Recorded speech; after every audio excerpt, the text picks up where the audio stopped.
अस्सलाम वालेकुम and welcome to the show. आप देख रहे हैं प्रोग्राम आपकी बात। मैं इर्तिजा मौजूद हूँ इस वक्त सखी हसन चौरंगी पर, जहाँ ज़बरदस्त बाजार लगाया गया है, जहाँ फल फ्रूट्स बेचे जा रहे हैं रोज़ेदारों के लिए। सिचुएशंस ये होती हैं जब किसी भी माशरे में या दुनिया में या किसी मुल्क के अंदर जब कोई फेस्टिव सीज़न आता है, जब कोई ऐसा स्पेशल मौका आता है, जब कोई त्यौहार आता है जो इंसानों को बहुत मशहूर कुन चीज़ें अता करता है, लोगों को मज़हब के नज़दीक करता है, या किसी भी किस्म की कोई भी फेस्टिविटी आती है तो पूरी दुनिया में मार्केट्स के अंदर सेल्स लग जाती हैं, 50% डाउन चीज़ें बेची जाती हैं। स्पेशली बहुत सारे मुसलमान ममालिक के अंदर भी, बल्कि इंडिया में भी आप ये देख सकते हैं कि रमज़ान जब आता है तो लोगों को कम कीमत पर अशिया बेची जाती हैं। हिंदुस्तान के अंदर भी, अमेरिका के अंदर अगर आप बात करते हैं तो वॉलमार्ट जैसा बिगेस्ट स्टोर जो है और जे सेंसबरी इंग्लैंड के अंदर जो है वो अपनी प्राइसेस को नीचे कर देता है। लेकिन पाकिस्तान में जब भी रमज़ान आता है, यकीन कीजिए कि 100 रुपए किलो की चीज़ 200 और 250 रुपए में पहुंच जाती है। क्यों? क्योंकि सबको पता होता है कि मुसलमान रोज़े रखेंगे और रोज़े रखेंगे तो इनको अच्छी सी इफ्तारी भी चाहिए होगी और इफ्तारी चाहिए होगी और इफ्तारी बांटनी होगी, तो ये है सारा पैसे का गेम।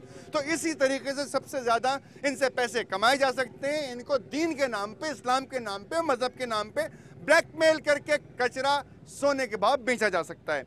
मगर हमारी जो इस वक्त हुकूमत है, हुकूमत कराची मेट्रोपॉलिटन कॉरपोरेशन, उसने ये रेट लिस्ट बनाई और रोज़ाना तारीख के साथ ये रेट लिस्ट जो है वो प्रिंट की जाती है ताकि आपको कोई शख्स बेवकूफ़ ना बना सके। लेकिन जब आप जाते हैं ख़रीदारी करने के लिए तो ये रेट लिस्ट आपको नहीं मिलती और अपनी मर्ज़ी के दामों पर आपको फल बेचे जा रहे होते हैं, जो आप अपने बच्चे की मोहब्बत में, बीवी की मोहब्बत में, माँ बाप की मोहब्बत में, भाई बहनों की मोहब्बत में 100 रुपये किलो वाली चीज़ जो है वो 200 रुपये की भी खरीद कराते हैं।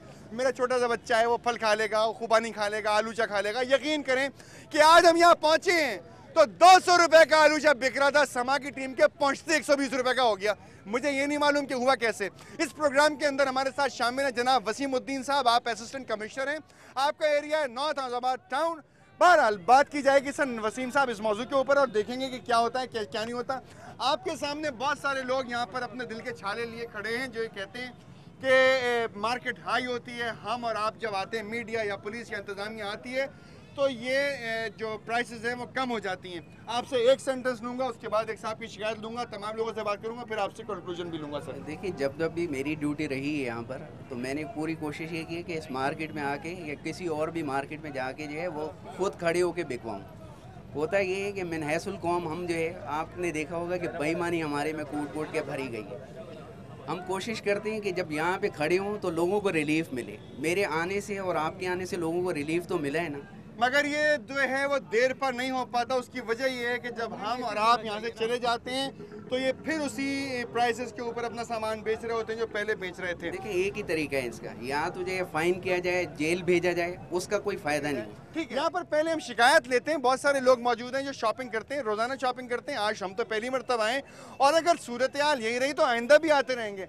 बहुत सारे लोग अपने ठेले बढ़ा के चले गए। क्यों? क्योंकि उनके पास प्राइसेस जो प्राइस लिस्ट के हिसाब से माल था बेचने के लिए वो ख़त्म होना शुरू हो गया था। इसकी वजह यह है कि ज़्यादा पैसे कमा नहीं सके, कम पैसों में माल बेच नहीं सकते। जनाब आप क्या कहना चाहते हैं? भाईजान, पहली बात ये है, जो ये ठेले वाले जितने आए हैं, ये जो फल लेकर आए हैं, पहले आम 40 रुपए किलो बिका है, चौसा।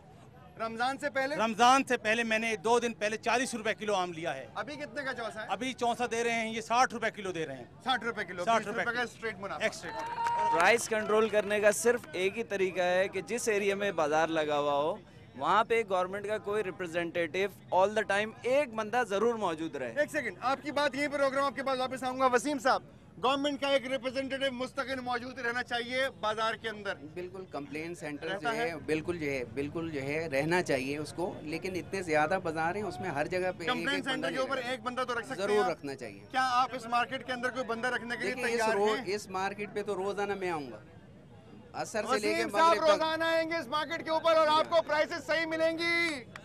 आपने लेकिन जिस दिन आप नहीं आएंगे सर उस दिन प्राइसेस नहीं, बिल्कुल जो है मैं अच्छा वापस उनकी बात पे आ गए। जनाब आप फिर से बताइए। सर ये वसीम साहब ने कहा, रिप्रेजेंटेटिव ना होने की वजह से सर प्रॉब्लम ये होती है कि वो देखते हैं कि अब कोई हुकूमती एहलकार तो है नहीं। तो वसीम साहब ने कह दिया वो असिस्टेंट कमिश्नर हैं, नाजाबाद का इलाका देखते हैं, वो अपने तमाम साथियों के साथ यहाँ पर मौजूद होंगे। क्या आप इस बात को अप्रिशिएट करते हैं? सर अप्रिशिएट तो जब किया जाएगा जब ये बात हक हो, जब ये मौजूद रहे तो रोजाना। वैसा करके दिखाएं। करके- हमारे साथ मौजूद हैं कौकब इकबाल साहब, आप कंज्यूमर एसोसिएशन के प्रेसिडेंट हैं। आपका मैं बहुत शुक्रिया अदा करता हूँ कौकब साहब, आप तशरीफ लाए, आपने आवाम का दुख और दर्द और तकलीफ महसूस की। क्यों? क्योंकि रोज़ा रखने वालों को जितना ब्लैकमेल किया जाता है इस पाकिस्तान के अंदर, उतना किसी को नहीं किया जाता। ये ब्लैकमेलिंग आखिर करता कौन है? ये ठेले वाले करते हैं जो यहाँ पे खड़े हुए लाइन से, जो 50 का माल 100 में बेच रहे हैं। अभी मैं जब यहाँ पर आया तो 200 रुपए किलो आलू जब बिक रहा था, गाड़ी खड़ी होते 120 रुपए का रेट आ गया। ये मुनाफाखोरी है। सही बात आपने कही। जो भी मुनाफाखोरी कर रहा है, जो भी ज़ख़ीरा अंदोज़ी कर रहा है, ये इन लोगों का काम है जो कि लोगों को लूट रहे हैं। सारिफ जो है हमारा परेशान है।